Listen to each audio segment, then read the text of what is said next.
Welcome to everyone. In today's video, we are going to visit a Slovakian castle, Bojnice. In my opinion, the most beautiful castle of Slovakia. In order to translate my view into reality, today I'm going to take you on a very detailed 360-degree walk around the Bojnice Castle. And we will look at the castle from all sides and angles around the Bojnice Castle. As I am a native of the nearby area and I know Bojnice Castle quite well, I believe that I will be able to show you the castle from a new perspective, that a tourist visiting the castle for the first time may not have noticed. To make our walk more interesting, we will talk about the history of the Bojnice Castle and the town of Bojnice, since the history of Bojnice is closely related to Bojnice Castle. Next, I will give you an overview about the historical construction of the Bojnice Castle, how the wooden castle was transformed into the stone Gothic castle and later into at present form in the Renaissance castle residence. In this tour, I will also present indoor premises, and as this is a perfect looking painted fairy tale castle, at the end of this tour I will tell you a legend that has been well known for centuries related to the castle Bojnice. Regards the history, the first written mention of the existence of the castle Bojnice is from the year 1113 in the deed of the Zobor Abbey, where the inhabitants under the castle Bojnice are mentioned. The castle was originally made of the wood and developed from an older castle. Gradually, during the 13th century, it was built of the stone as the property of the Hon Poznan family. At the end of the 13th century, the Hungarian nobleman Matúščák Trenčanský took possession of Bojnice Castle 1299, and the castle belonged to him until 1321. And during his lifetime, he developed into one of the most significant, powerful, and feared personalities of Hungarian history during the Middle Age. His power was feared not only by other noble families and the church, but also by the Hungarian King Charles Robert of Anjou. He ruled the territory independently for many years. He had his own court and pursued an independent religious, economic and political agenda. After Matúščák passed away 1321, it was managed by the Royal Castellans Guild. From 1377, it was owned by Duke Ladislav Opolský. In 1395, it was owned by Palatine Lovstach. In 1430, by the Nofri family. In 1475, it fell to the Chamber. The town Bojnice, with a market and hot spa, has been mentioned since 1113. In 1366, town Bojnice received privilege in the field of criminal law. In the 15th century, the fair rights. From 1395, they developed as a feudal town of the castle estate of Bojnice in the coat of arms, which dates from the 15th century. It had fortification, a monumental building with a double battlement, the peak, a castle with a side entrance. The turret depict bastions at different distance from the castle itself. In 1530 to 1599, the city was looted and burned. The Turks, in 1623, ravaged by Betlen troops. It was fortified with walls until 1663, but already in 1683 it became the prey of Tököli, and in 1705 Ferdinand Rákóczi II. In the 16th and 17th centuries, saffron, salt and iron were traded in the local markets.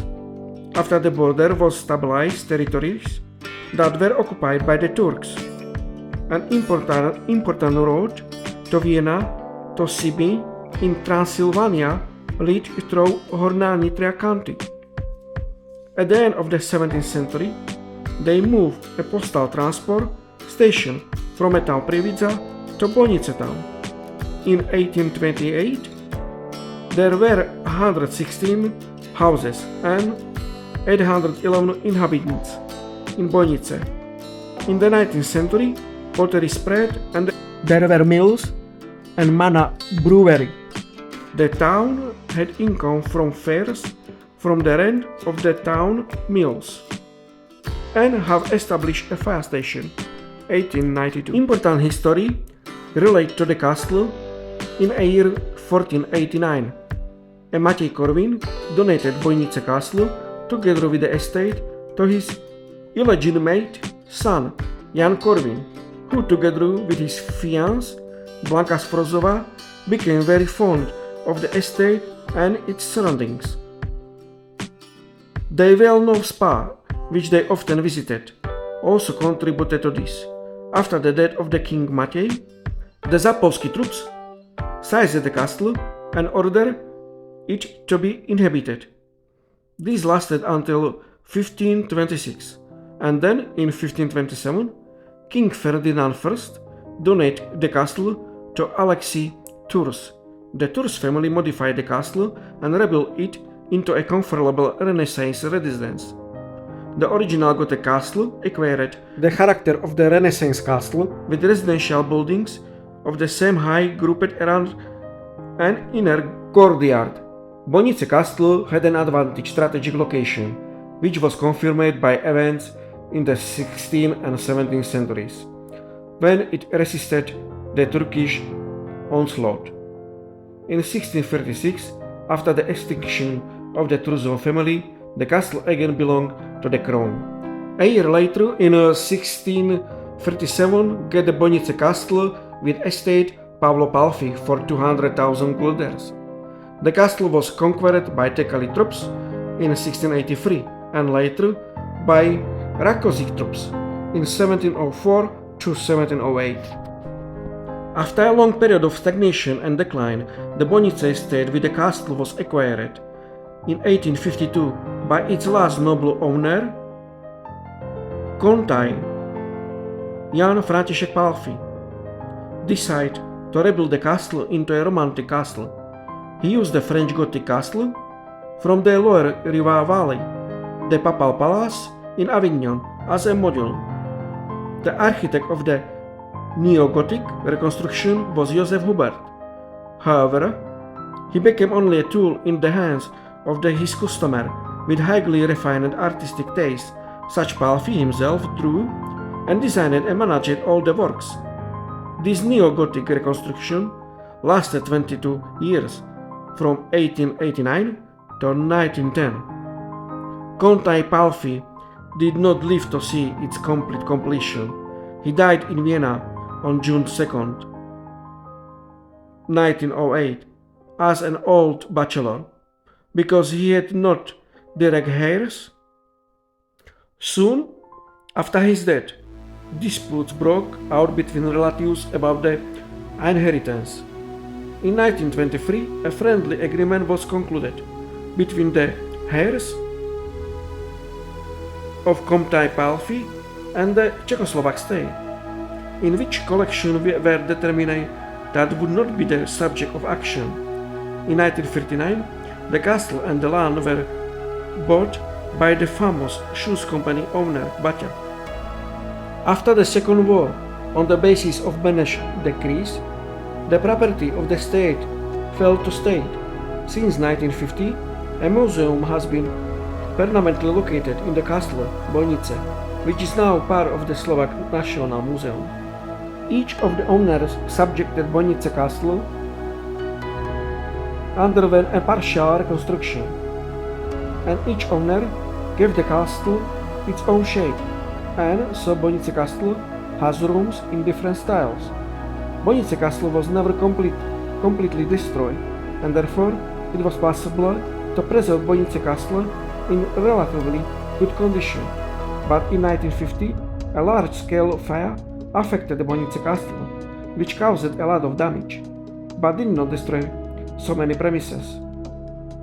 Before being made available to the public, several rooms were restored to their original form according to preserved period photographs. A large part of the original equipment was used, but some elements had to be custom made.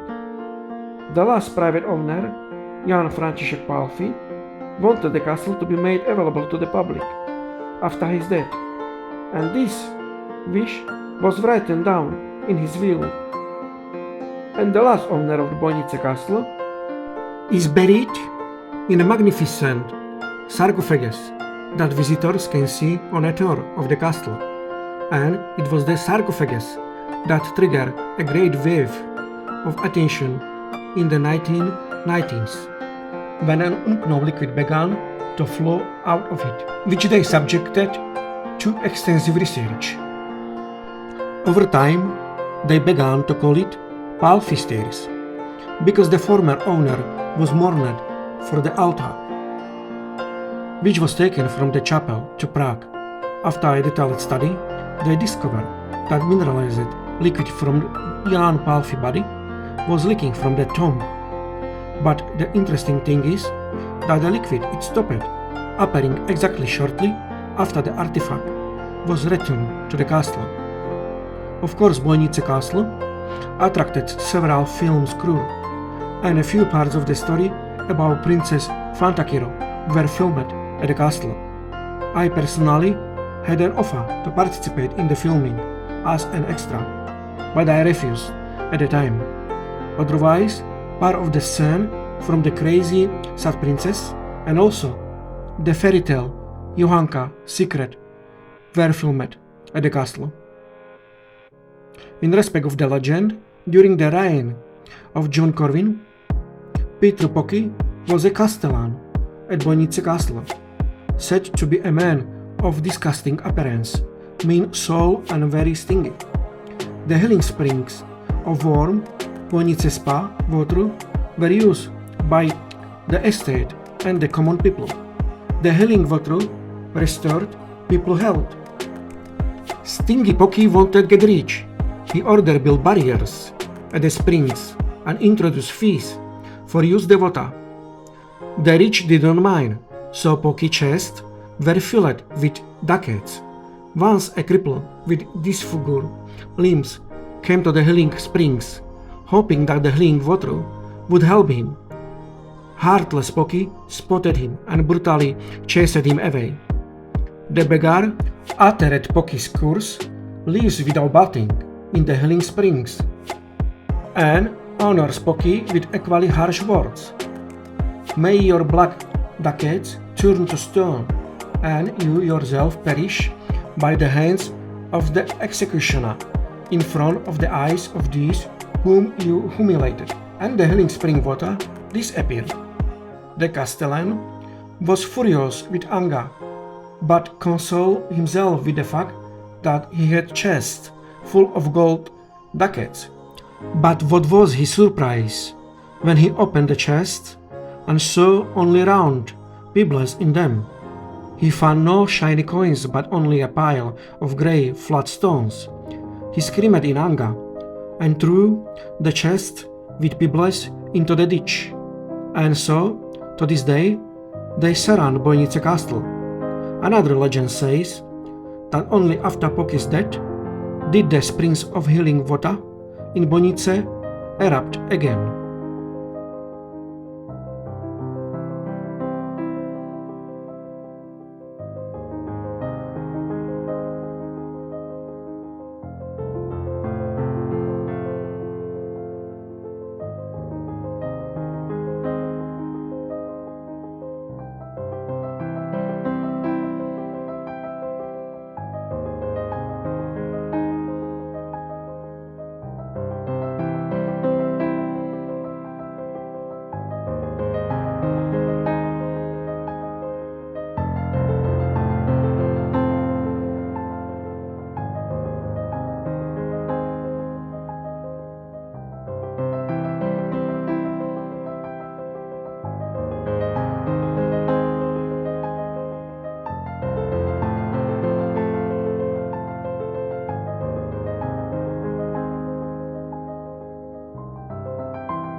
And that brought us to the end of this winter walk around the Bojnice Castle.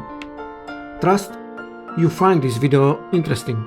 What I can say is that at the first time I have put subtitles into my video because there were lots of strange words to people coming outside of the Slavic countries may not be familiar with the names of people and places. Also, for me, such specific historical words of English were new. So trust you will appreciate this addition to this video to get most of it, and I expect to hit the like button from you guys and consider subscribe this channel get grow, as the content I believe is attractive for wider audience. And I see you in another video.